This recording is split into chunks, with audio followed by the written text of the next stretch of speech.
सर्वोच्च न्यायालयाने जे काही निर्देश दिले होते याचं पूर्णपणे अवमान या ठिकाणी विधानसभा अध्यक्षांनी केलेला आहे।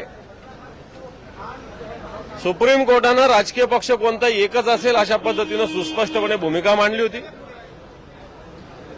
त्यांना आमची जी भूमिका होती 16 आमदार अपात्र व्हावे, फार आमच्या विरोधात निकाल द्यायचा तर आमच्या आमदार अपात्रतेचा निर्णय व्हायला पाहिजे होता, परंतु हे पण आणि ते पण राजकीय पक्ष दोन नसतात, राजकीय पक्ष एकच आहे हे सुप्रीम कोर्टाने निर्देश दिलेले आहे। असं असताना अध्यक्षांचा हा निकाल हा सुद्धा चुकीचा आहे।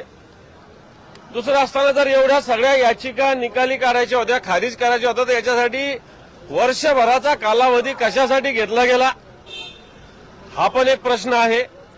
आणि खऱ्या अर्थानं सर्वोच्च न्यायालयाने काही गोष्टी सुस्पष्ट केल्या होत्या की शिवसेनेचे मुख्य प्रतोद सुनील प्रभुसाहेब आहेत, भरत गोगावले यांची नियुक्ती रद्द केलेली होती। शिवसेना पक्षाचे प्रमुख गटनेते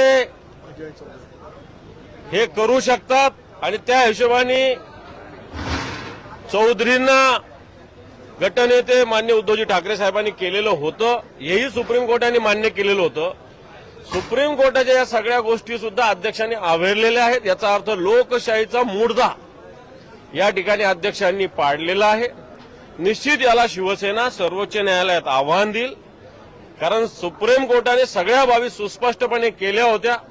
सर्व बाजू कोणत्या चुकीच्या कोणत्या बरोबर ह्या मांडलेल्या होत्या, परंतु फक्त त्यांना निकाल देतात नाही विधानसभा अध्यक्षांनी या सगळ्या गोष्टी पूर्ण कराव्या अशा पद्धतीनं भूमिका होती आणि मला वाटतं निश्चित सुप्रीम कोर्टामध्ये आम्हाला न्याय मिळेल। दोन्ही गटाच्या कुठल्याच आमदारांना अपात्र ठरवण्यात आलेलं नाही। आम्ही सांगितलं ना की याच्यात ज्यांनी पक्षाची गद्दारी केली त्या लोकांना अपात्र करायला पाहिजे होतं।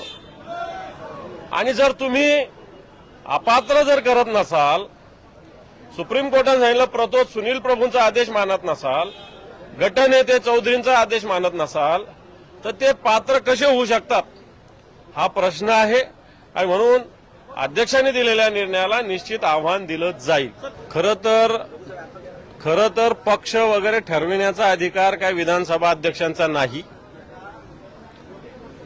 या बाबतीत सुस्पष्टपणे सगळ्या याचिका सर्वोच्च न्यायालयात चालू आहे।